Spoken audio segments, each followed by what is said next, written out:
All news, all the time.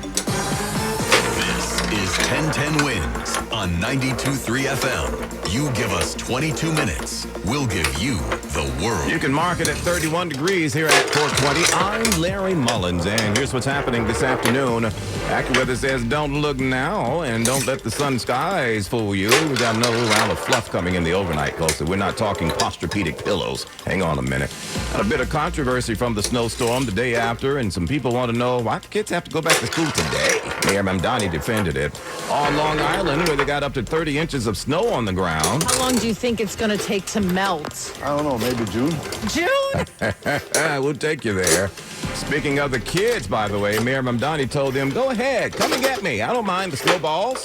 Now there's slack over how far the snowball fight went. There's an investigation underway now. And we also got a sad update on the search for Savannah Guthrie's mom. This isn't what you think. The family's putting up $1 million reward now for anybody who can tell them where she is, and Savannah made this concession today. She may be lost. She may already be gone. Oh, this story gets sadder and sadder. AccuWeather says becoming cloudy overnight. Get a little snow overnight, as we mentioned, dropping to a low of 24. Wins News Time 421 now. Here's Dre.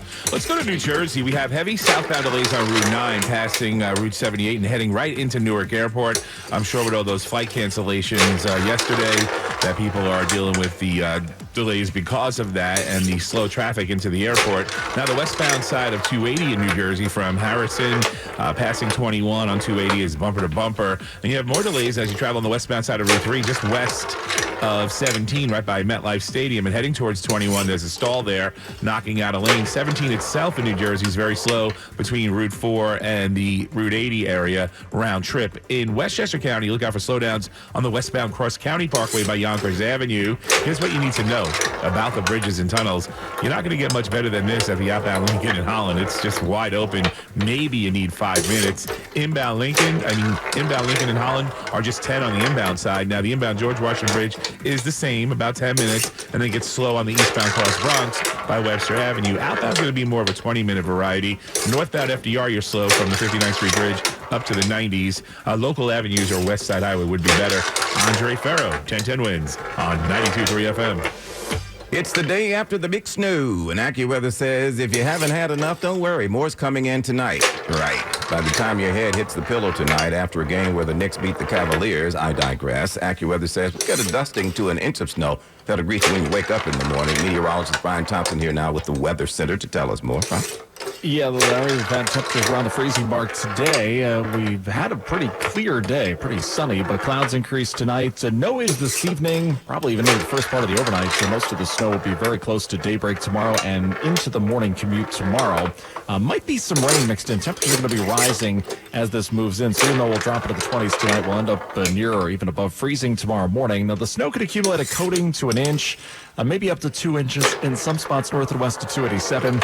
And there could be some slushy, slippery travel into the morning commute, but things will quickly improve tomorrow as highs reach the low 40s tomorrow afternoon. Larry? Thank you, Brian. City Hall taking a look at how things went today and at the same time getting ready for tonight. But the mayor also spent a bit of time today explaining why it was necessary for the little prince and princesses to go back to class today. Mayor Mamdani reiterated what he said about giving the kids a traditional snow day Monday. New York's public schools were not in a position to facilitate remote instruction.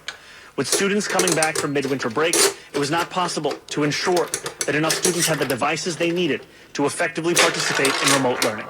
And so they went back. 12,000 teachers out of 78,000 called out. 5,000 subs were brought in. As for the students, Chancellor Kamar Samuels released the attendance numbers. While attendance data will not be finalized until tomorrow, I can say that 63.3% of students returned to school today. And he thanked the 8,000 school support staff that cleared the way for their return. Marla Diamond, 1010 Wins on 92.3 FM. And now back to that snowballs chance. Mayor Mamdani faced a bunch of questions today about those videos going around online showing cops being hit by snowballs at Washington Square Park. Some say maybe it was just a playful thing while others are slamming the mayor, saying he's not taking it seriously. A disgraceful and criminal attack is how Police Commissioner Tisch describes the incident. Here's what Mayor Mamdani sees. I've seen the videos of this snowball fight. I think that it was a snowball fight. While also saying police officers should not have snowballs thrown at them. Scott Monroe with the Detectives Endowment Association wants charges for whoever threw the snowballs. They're out there doing their job every day, the men and women in blue, and they're getting away with this. PBA President Pat Hendry calls it an assault and says the mayor is sending a disgraceful message to officers. Mac Rosenberg's 1010 wins on 92.3 FM. Well, some critics are saying the mayor shouldn't have invited anybody to throw any snowballs for that matter, but that's another story, another day. Bloomberg Money Watch now, 1010 wins. Wall Street's indexes rose today. Dow up 370, Nasdaq up 236, S&P up 52, partly reversing the big losses from yesterday. U.S. home prices are still rising on average, but so slowly that when you factor in inflation, they're slipping. Today, the S&P Totality Case-Shiller Index of home prices finds a year-over-year increase of just 1.3% nationally in December, along with slipping mortgage rates that suggests, although it doesn't guarantee, conditions supporting a housing market recovery. On our hometown's home front, not so encouraging. New York area home prices up 5% year-over-year. Andrew O'Day, Bloomberg Money Watch on 1010 wins at 92.3 FM. 1010 wins. They cover everything. Definitely where I go to keep up what's trending. I love all the attention to detail. 3 in the morning, heading out to work. Gotta know what's happening in my city. 1010 wins. On 92.3 FM. Wins News Time, 4:30. Good afternoon. I'm Lori Madden.